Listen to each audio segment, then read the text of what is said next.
clinch it. And he does.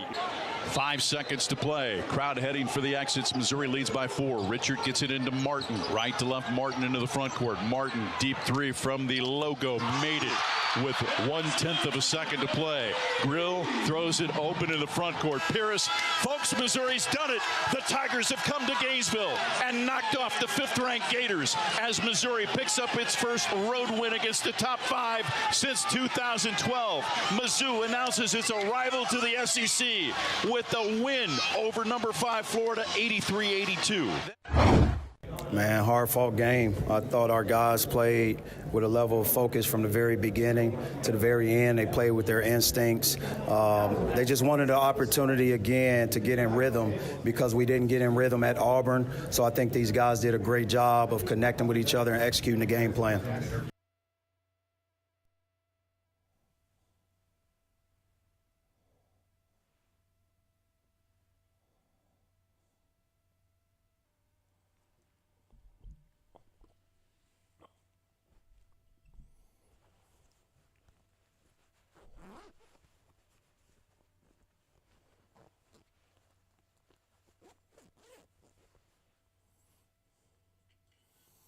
Good morning, Kansas City. This is New Day with SSJ on Sports Radio 810 WHB. It's Wednesday, Hump Day, January 15th, 2025. My name is Stephen St. John. We've got Jake Gutierrez here with me later on in the 8 o'clock hour. We'll be joined by Nate Bucati. He'll be in studio for a couple of hours. Between now and 10 o'clock at 7:05, we'll talk to our college basketball insider, Mike DeCourcy from the Sporting News.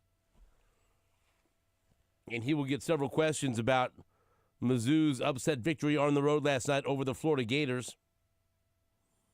Number 5 in the nation, Florida. Florida, whose only loss this year was a 106-100 loss to Kentucky. Florida, who last week at home beat then number 1 Tennessee by 30. Mizzou had a lead as big as 19, and they hold on and defeat Florida and the officials by 1. So congratulations to Dennis Gates and the Missouri Tigers. Although it's under review right now. Right. The entire game is being reviewed by the officiating crew right now in Gainesville. I didn't know so many things could be reviewed in a college basketball game. And I'm in every review went against Missouri. It was unbelievable. It was wild. So, despite the officiating, Mizzou wins. In spite of the officiating, Mizzou wins. So we'll talk to Mike DeCourcy about that. That's a big win. And now Mizzou can say they beat 2 top 5 teams this year. Top 5 at the time. So that's a big deal. And one of them on the road. And it's hard to win on the road in the SEC. And it's hard to beat a team as good as Florida on the road. So that's a huge win for the resume. 7:30, we'll talk to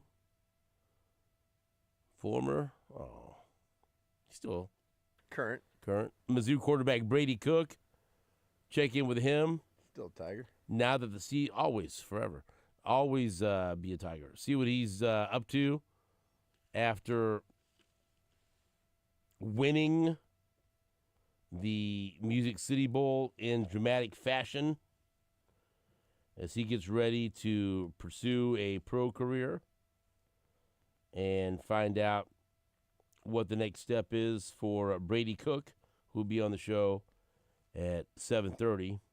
Get his thoughts on Mizzou's win over Florida. And also talk to Brady Cook about the experience of playing in the Hula Bowl in the week of practice leading up to the Hula Bowl. College football insider Gary Barnett at 8 o'clock. Greg Gurley will be on at 8:30 to preview a big game between Kansas and Iowa State. Showdown in the Big 12. Matt Derrick from ChiefsDigest.com will help us preview Chiefs and Texans at 9:05. And then Mike's got this, Mike's got picks with Mike DePasquale at 9:30.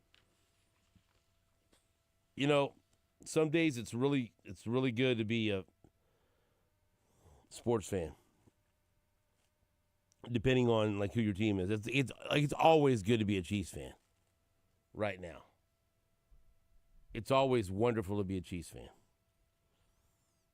But, you know, when you're a fan of a college team, it's up and down, man. Up and down and all the way around. Say, for example, with Mizzou last year, they did not win a conference game. And so there were not many moments that I can think of when it was fun to be a Mizzou basketball fan last year. In fact, it was god-awful. And now this year, you think about it, just so far, the dramatic turnaround. I mean, year one was terrific. 25 wins, finally got a NCAA tournament victory for the first time in a decade, and turned around a program that had been struggling. So year one under Dennis Gates was great. And it elevated expectations for year two, and year two Mizzou basketball was a flop. And so year three, I didn't know what to expect. A lot of people didn't know what to expect. What you know, was it just, you know, injuries to Caleb Grill and John Tanji? Now you see how good Tanji is for Wisconsin. Holy hell. Now, in retrospect, okay, it was, and you see what Caleb Grill is capable of. Like, maybe they just had injuries to their two best players, and that's kind of difficult to overcome in college basketball. Still, there's no excuse for losing every conference game. You know, I'm not going to go that far, but now you can kind of see why they struggled. So this year, you bring in a bunch of new players. You have a promising freshman class you bring in, and some young players, some key young players that you hope take a step forward from last year. And so far, man, everything's coming together. That first game, that first loss to Memphis, they were up double digits at the beginning of the second half, and that was on the road. That would have been a nice win, and then they just fell apart. And they had done that. I had seen that movie a bunch of times last year, thinking, oh boy, is this going to be more of the same? Get a lead, fall apart, and they get run off the floor. Then they had a long stretch of games against teams that they were supposed to beat, and they beat them all. Then they played Cal, and Cal was beating the living you-know-what out of them at halftime. And that's when my infamous text to Gabe DeArmond, God, this team sucks. Why? What is going on? Because they were getting, it was ugly. And then they came back and played one of the best halves of basketball that they've played under Dennis Gates. And they beat Cal. And then we saw what happened against Kansas. And they did that without Caleb Grill, who's clearly one of their best players.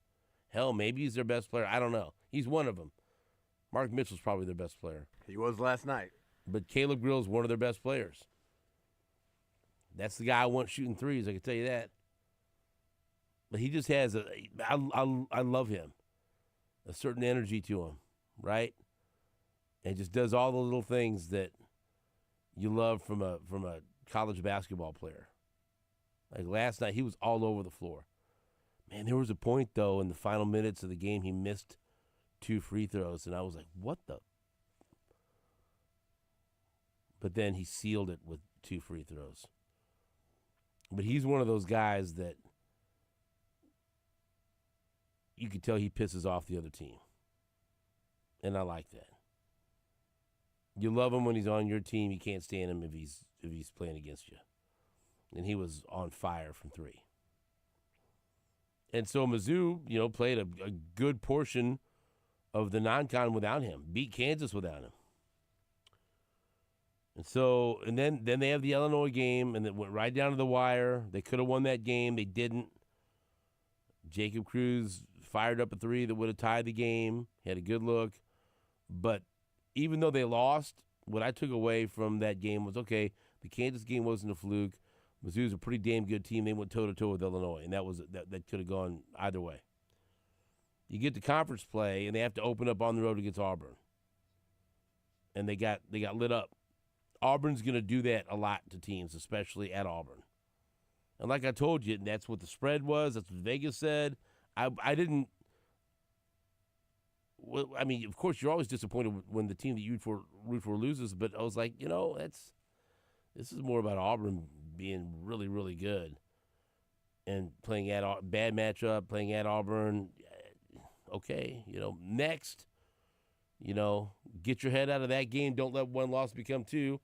And so then they get two winnable games at home, LSU and Vanderbilt. Take care of business against LSU, take care of business against Vanderbilt, and they finally win a couple of conference games for the first time in a long, long time. And then you've got this game at Florida. Did I think they had any chance of winning at Florida? No. No. What was the final line? They were last one I saw was 10.5. Yeah, 10 and a half. Last line I saw was Mizzou was a 10.5 point underdog. I think I saw that. No, I was having a conversation with Lebo after the game. I was up at the St. Pius the 10th girls game last night. A couple people asked me in the hallway, "What do you think tonight?" I said, "No, I don't think so, man. They beat Tennessee by 30." I said, "You know what would be nice? They go down there and they are competitive, and it's a close game. It's anyone's game in the second half, and they just they show composure on the road, tough place to play, and they hang with them. I'd like to see that." Well, I saw more than that. I couldn't believe what I saw early on. I mean, Caleb Grill was on fire. They quickly built a double-digit lead. The lead ballooned as big as 19. They had a 16-point lead at halftime. Then they came out, and they were cold, and Florida was hot. And the officials just were on fire. They took over the game. It was like Michael Jordan in a ref in a ref's jersey or a ref. Just took just making calls left and right, blowing whistles, reviewing everything. Review. Hey, let's review this. Hey, let's review that. Everything was reviewed. And nothing was going Missouri's way. And Florida was chipping away at the lead. And they get it down to single digits, and then Mizzou would fight back and get it back to double digits. And Florida, they got it down to one possession a few times. And Mizzou would hit a big shot or get a big defensive stand or force a turnover. And it came down to Caleb Grill having to hit a couple of free throws, gave him a 4-point lead, and Florida had the ball, and everyone just stood there. Don't touch him. Let him go. And they just gave him a wide-open three, and that they knocked it down, and that made it the 1-point game. And that was it. Game was over. That is, and look, nobody wants to hear someone complain about the officials after they watch their team lose. So hopefully you take this differently as I say this after I watched my team win. That was some of the worst officiating I have ever seen in my life. I have never seen anything in my life. That's what it made me feel like. That game ended up lasting like 2 hours and 45 minutes. I have never seen anything in my life. Foul. Review.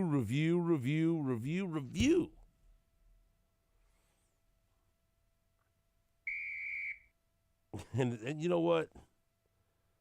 I mean, some of those, I didn't know what the hell was going on.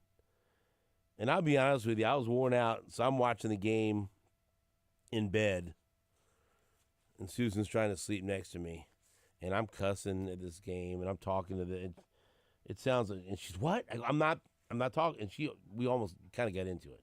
I go, I'm not talking to you. I'm not, just go back to, I'm talking to this game. I'm talking to these officials because I was cussing. I was mad. I was cussing up a storm. Why are you reviewing this?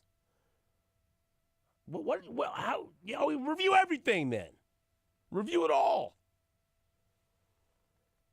Oh, there were so many things that pissed me off.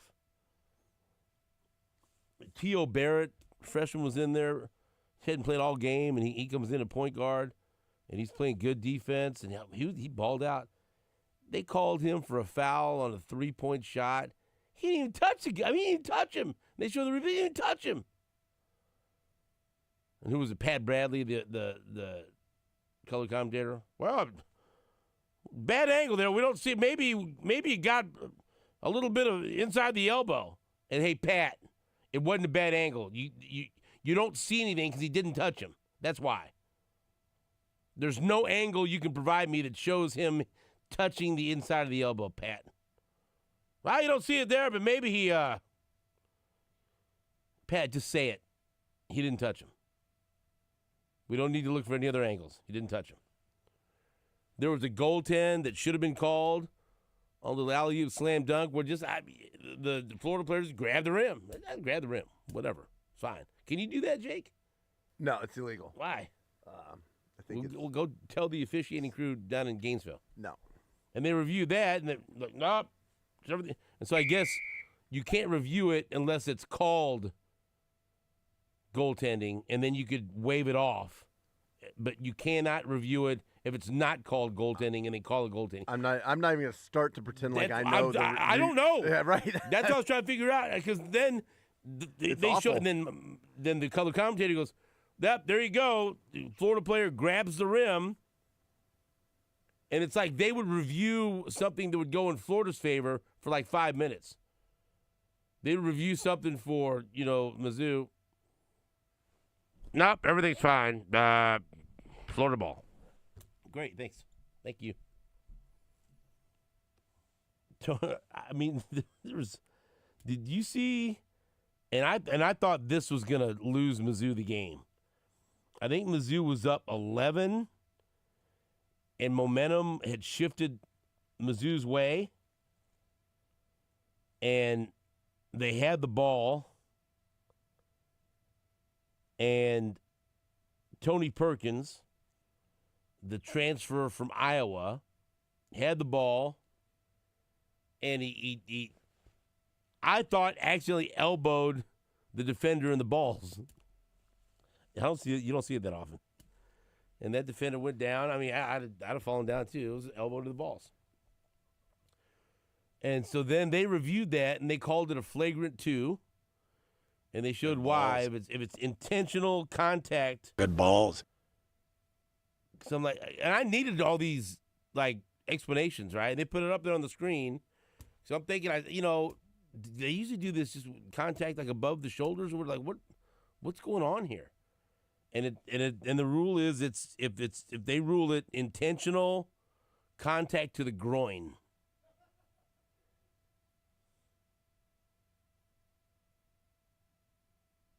It's been a long time since I've Right. had anything that could be described like that. That's a flagrant 2. I'm gonna bring my whistle home tonight.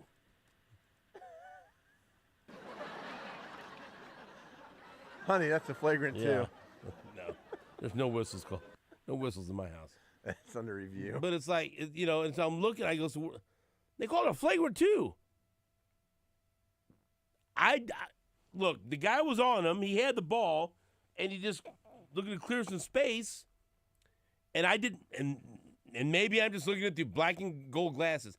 I didn't think he was trying to elbow him in the balls. No, it didn't look intentional at all. No, it was accidental. I mean, but that is a basketball move. Like when you get a rebound, you rip it through. But isn't that the way the rule read, that it had to be intentional to be a flagrant 2? That's what they said. So not only do they get 2 free throws in the ball, Perkins is out of the game. Right.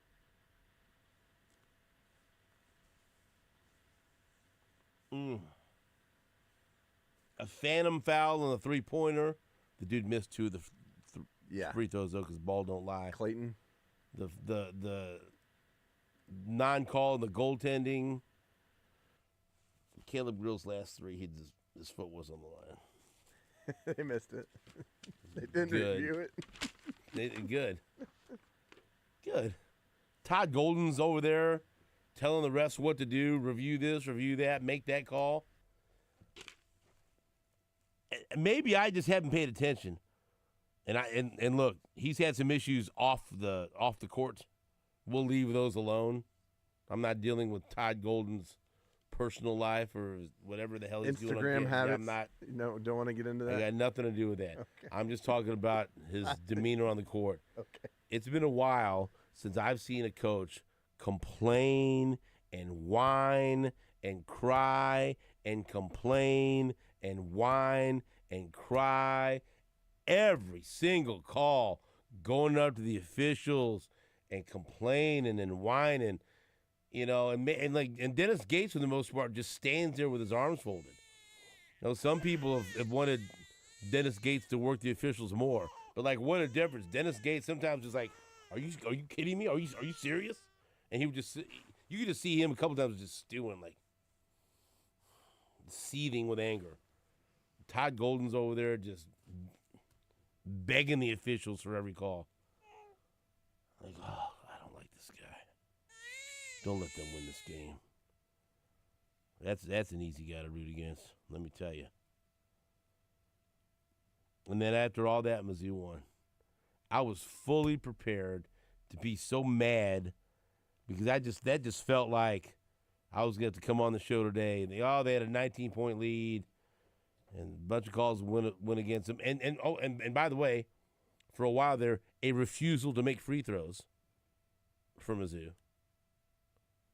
They just stopped, including Caleb Grill missing a couple. What was going on? They missed a bunch of free throws that could have put the game away. But they made the final 2. But man, Mark Mitchell, Anthony Robinson, Tamar Bates didn't have his best game, but still he's been terrific. Tony Perkins, before he was thrown out of the game for intentionally contacting someone's groin. I was impressed with Trent Pierce. Josh Gray is tough. Caleb Grill was the man, though. Ended up 22 points, 6 of 10 from 3.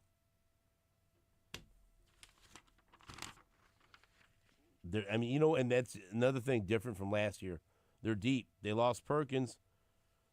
T.O. Barrett hadn't played at all. They put him in. All of a sudden, this kid's running the point. In the final 6-7 minutes of the game. I go, seriously? That's what we're going to do here? He hadn't played. He didn't play at all. And he looked good. Right? You watched it at the end. He played good. He played really good defense. Yeah, no, he didn't do much in the stat line, but just came in and ran the offense. Yeah, isn't that crazy though? In that kind of game, yeah, the final on the road in that 6 or 7 minutes, you just put him in there. Okay, go, you're good. All right, preparation. That was good, man. He's a good defensive player. Yeah, they were great on the offensive boards last night. I think that's, for me, that's where Missouri. Caleb Grill was great, but I think they had 15 offensive rebounds. Florida was number one in the nation in rebound differential. Right.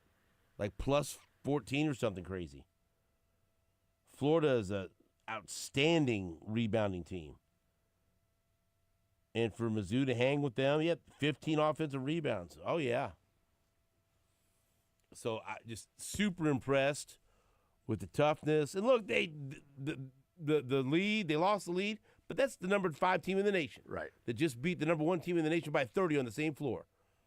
And in the past, Mizzou teams would have wilted and ended up losing that game by 4 or 5. Oh, yeah, that was a consistent theme last year. They had sure. Consistent theme. They had to hit a bunch of big shots. Almost to a punchline last year. They would have the lead, and it was like, okay, now when is this collapse going to happen? And I think that's, from last year to this year, it's a drastically different team with like you said, depth. And you can tell the demeanor and the attitude the team's playing with. And they got some Kansas City kids on the team. Let's go. Yeah, Mitchell's a stud, man. Mark Mitchell, Tamar Bates, let's go. Mitchell is a stud. And look. A legitimate, top-tier player. That's right. Go keep talking. And now, I'll be honest with you. What's their ceiling? I don't know. I mean, I think that locked them into the tournament. I don't know. I'll just keep winning. Don't get full of yourself and lose 3 in a row now. Right. But I mean, I don't know. With that resume, are they a tournament team? Yep, yes, I think so. Yeah, I think that cemented it. Can they win a game or two in the tournament team? Maybe, sure. They can do damage. My point is now it's like I don't know what their ceiling is. Let's see. Let's find out, and that makes it super exciting. Yeah, they went from the dungeon to the balcony. Thank you. Here we are up here. Inside joke. Inside joke. And this, and I will just sprinkle this on. This was just hours after a wonderful news for Mizzou. I don't know if you've checked into this, but this Eli Drinkwitz can recruit. Have I told you that? That's the rumor. Yeah. That's the word on the street. Well, the word on the street is correct. Because before the game, we find out that Georgia transfer edge rusher Damon Wilson, who had just left a visit to Ohio State, and who everyone thought, well, he's going to Ohio State now. It's kind of tough to beat visiting a team on the weekend that they're preparing for the national championship game. There is a little bit of juice to that visit, right? He left Ohio State because he visited Missouri, then he visited Ohio State, left Ohio State, and he's making his decision between Mizzou and Ohio State and picks Mizzou. According to On3 Sports, ranked as a top 5 player in the portal overall and ranked as the #1 edge rusher in the transfer portal from Georgia, who was a 5-star recruit out of high school. Okay. And was in line to start at edge for Georgia this year. Had 3 or 4 sacks. Had taken a big step from his freshman year to sophomore year. We'll have 2 years to play at Mizzou. So, like I told you, there's some days it's really good to be a fan of the team you follow. Yesterday was a good day to be a Mizzou fan. All right. There you go. We'll take a break. We'll have some comments from Andy Reid, maybe some more from Dennis Gates. Maybe we'll have the officials review the first segment. I don't know. We'll do something. We'll take a break, though. Back after this on Sports Radio 810 WHB.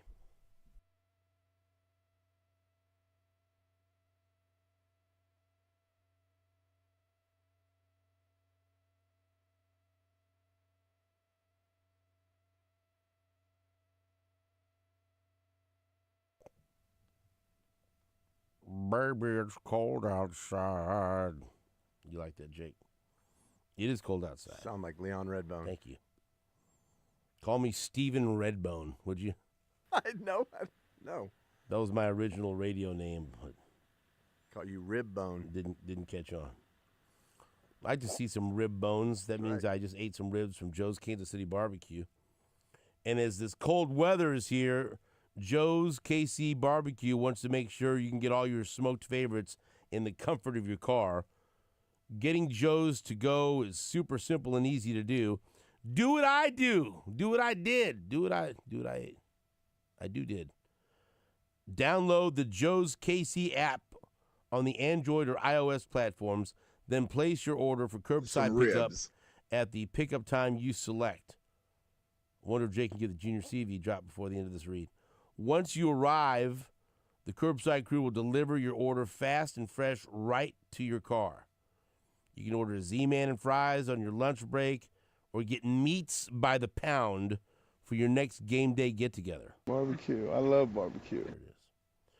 Download the Joe's app today and grab Joe's to go. It's so easy to do. I do it all the time. You do it now. Download the Joe's KC app. Grab Joe's to go at any of their 3 locations in Olathe, Leawood, or the original gas station location in KCK, and tell them SSJ sent you.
It was Dennis Gates' birthday yesterday, too.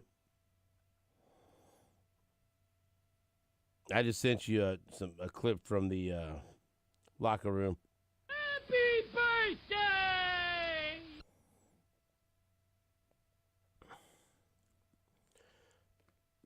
Look, dude, I didn't watch hardly any of this game. I'm just being honest. I was locked into Mizzou and Florida.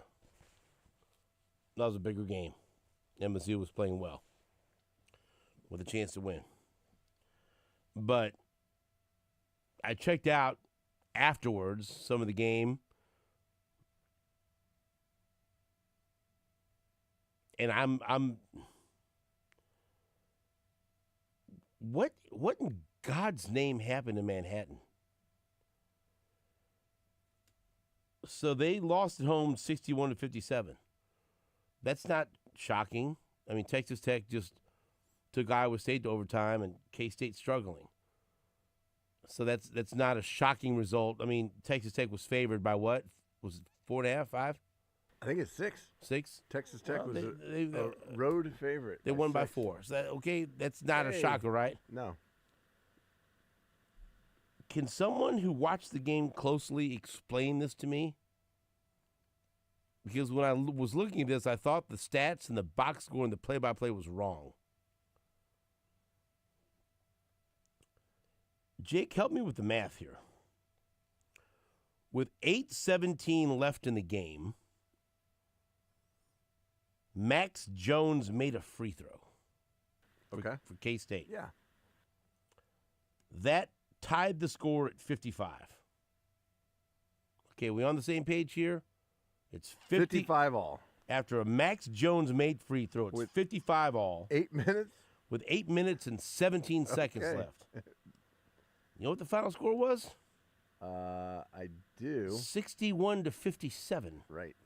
2 more which points. means over the final 8 minutes and 17 seconds,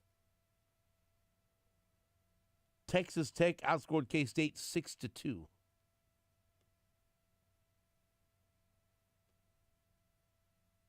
How? I mean, Kansas State just shot just over 36% from the field. I mean, I'd like to see.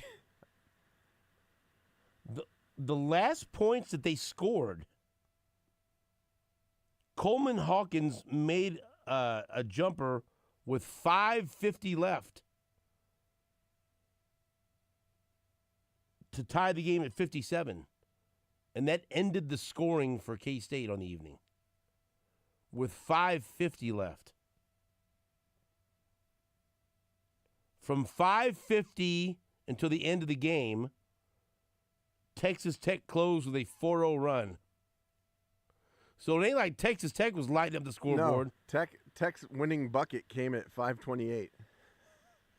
Yeah. They made it 59-57 at 5:28. So from 5:28 on, they went on a 4-0 run? No, at 5:28 they made it 59-57. So from 5:28 to the end of the game, it was 2-0. Wow. What the hell was going on? I did not tune in for very much of that. Well, no. I just check in on some Yeah, stuff. I had go it right on my back. phone, you know, yeah. Can someone who watched that game closely explain that to me, please? That's a rough go. Oh, you think? You think scoring 2 in the final 8:17 is a rough go? There it is, Jake. Thanks. How frustrating would that be? Because the other team's not scoring. How about this? The score of the game was 59-57 from the 5:28 mark to the 17-second mark. So for a full 5 minutes, it was 59-57. No? What are you shaking your head for? That's fact. Getting to the play-by-play, I'd like to see. Yeah, look at it. Go look at the play-by-play at ESPN. It's one of the most bizarre things you'll ever see. Just look at it. So how many straight buckets did they have to miss? No, go back and count. I am. I'm gonna tell you a lot. Let's see, are we looking from 528 or from their last bucket? From their last bucket. Okay, their last bucket Was that 8-12, right? Was it? No, Coleman Hawkins made a jumper at 550. Okay. And that ended the scoring for the night. So missed 3, there's 1. Missed 3, there's 2. Missed 3, there's 3. A lot of turnovers. Missed 3, they missed 4 straight threes. Turnover. Missed layup, that's 5. Missed 3, that's 6. Missed 3, that's 7. Missed layup, that's 8. 0 for 8 to end the game. And six of them were threes? 5 or 6 of them? No. I'll do it. Oh, that will do it. And now K-State's 7-9 and 1-4 in the conference. So I don't even know what to say about that. That play-by-play. I don't even. I feel bad if the people watched it. I mean, that make you pull your hair out. Let's break, and then we'll play some. What's that? I got the Gates that you wanted. You want to hear that? Oh, sure. Let me hear it. Dennis Gates celebrating in the locker room. End on a high note here in this segment. Last but not least, thank you for the birthday gift.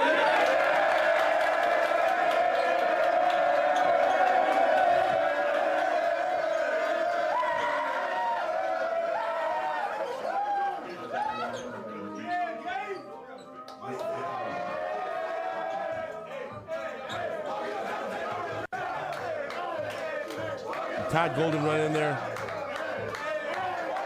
Review that. It's not his birthday. It's my birthday. It's my birthday.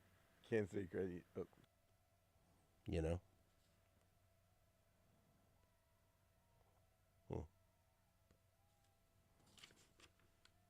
Happy birthday, Dennis. That's Gates. a great birthday gift. That sure it is. We'll take a break. Back after this on WHB.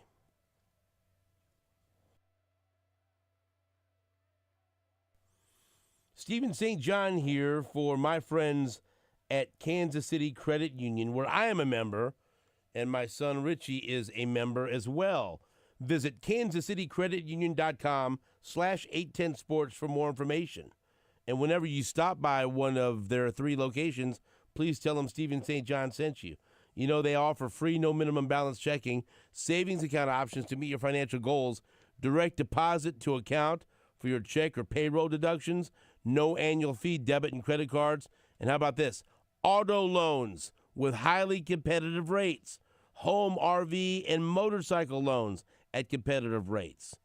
So if you are thinking about a loan, please check with Kansas City Credit Union first, because their rates are highly competitive, and you can get a great deal by going to Kansas City Credit Union. If you work, worship, or reside in Jackson, Cass, or Clay County, Missouri, you are eligible for membership. So once again, for more information about becoming a member and all of the great benefits you get as a member, visit kansascitycreditunion.com/810sports, and please tell them Stephen St. John sent you.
Jake, give me a round of applause from the studio audience as Selena St. John has been cleared to return to basketball activity after suffering a sprained ankle last month at Aquinas.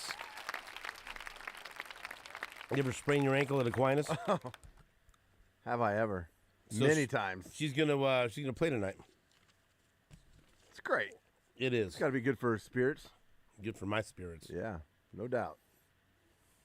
It's a tough one. Yep. But glad to hear she bounced back, and she worked hard in therapy and then on her own. She did everything that they told her to do. And thanks to our man, Aaron Borgman, for helping her as well, putting together a program for her. He's awesome, by the way. You know, come to find out, he's really good at what he does. Huh. Imagine that. He's great. Kind of makes sense. I need some therapy, but not the kind he provides. Well, Something else. I can find you someone for that, too. Yeah, I don't think so. I think if they sat down with me, after about 30 minutes, they'd quit their jobs. Dr. Melfi. They'd pass. They'd just say, you know what? I've got someone else that I'd like you to see. Not me. Let's hear from Andy Reid. He spoke with the media yesterday. I want to hear about the left tackle position. So play number 5. It'll make me feel alive. Here's Big Red talking about the left tackle position. Doggone it. I still have Gates celebrating on that. Well, that's fine. Yeah, there we go. Here's Andy Reid talking about left tackle. Hey, position. thanks. Yeah, I'm gonna see how it goes this week. I'm gonna rotate him, and so it gives us some flexibility there. But I was happy with what Joe and Mike did in there. But I also liked what DJ did, and some of those snaps that he had, and there weren't a lot of them, but the snaps that he had against Denver. When you say rotate, you mean rotate at practice, right? Yeah, in practice, yeah. And we'll just see. We'll see how it goes. Glad that was clarified. Nope, we're going to rotate him in the game. Good follow-up. Is that Todd? We need to make sure. You know. Right. Yeah. Let's hear what Andy Reid has to say about hopefully the return, number 3, Jake, hopefully the return of corner Jalen Watson.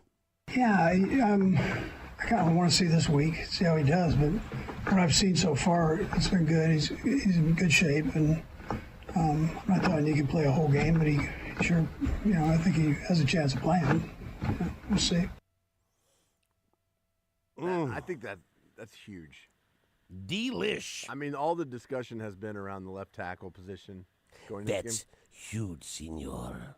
But to get your second cornerback back in the rotation, just get him on the field and give him the mix. It's a lot to ask for him to get back to the level he was playing at, but he was playing at a very high level. Right. I mean, just to get him back, I mean, and have him progress over the next couple of weeks. That's right. I mean, and then, That's right. I just think it's massive. High hopes for that. It's mammoth. Let me hear from Patrick Mahomes, number 11, please. Number 10. Patrick Mahomes here talks about the birth of his 3rd child. Yeah, I mean, it's been cool. I mean, I'm just supporting. Brittany crushed it. But it's been cool to welcome another baby girl in our family and see how my other kids react to her and having baby sissy and stuff like that. So it's been a lot of fun, and it was cool that football was on TV when I was in the hospital, so I got to watch a little bit. And so Brittany was kind enough to let us watch football as she was getting ready to give birth to our second daughter. With it being your 3rd time around, you feel like it's become easier for you to manage, football and family life? I mean, I don't even want to say that because it's Brittany's doing everything, so I'm just trying to be supportive. So no, it was cool that we got the bye, just because you can kind of really focus in on just being at the hospital, and being in the moment, and it's a special moment that I know a lot of dads and moms have experienced, and you don't forget about that stuff. So I was glad I was able to be there and support in the best way I can. Let me tell you something. Brittany crushed it. First of all, that you don't hear that too often when describing the birth of a child. Yeah, Brittany crushed it. Like, what? Oh. That's great. Number 2, Patrick Mahomes is the man. He is is awesome. Just putting it out there. Yeah, I watched football during this. Brittany let us watch football. Because let me tell you something. Susan's awesome. But our first baby together, Richie, I made the mistake of having the TV on. I remember this story. Oh, yeah. And so do I. And look, there's certain shows that catch my eye. Sure. And I was always a fan of the Rocky and Bullwinkle show. Yes. And that was on. And that's funny, man. Oh, my old man loved that cartoon. We grew up on that. Why don't you? Boris and Natasha. I think, remember Peabody? Oh, yeah. The dog, Mr. Peabody and Sherman, they traveled through time. I think it was Peabody here. Like, where are they going now? And I'm looking up, and she caught me looking like, I was locked in on Rocky and Bullwinkle. Until I wasn't. So I never tried to watch TV again during a birth.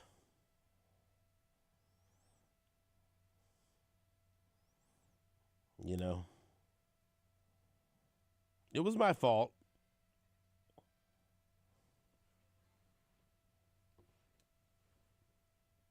I'm not, she was absolutely correct in scolding me. Yeah.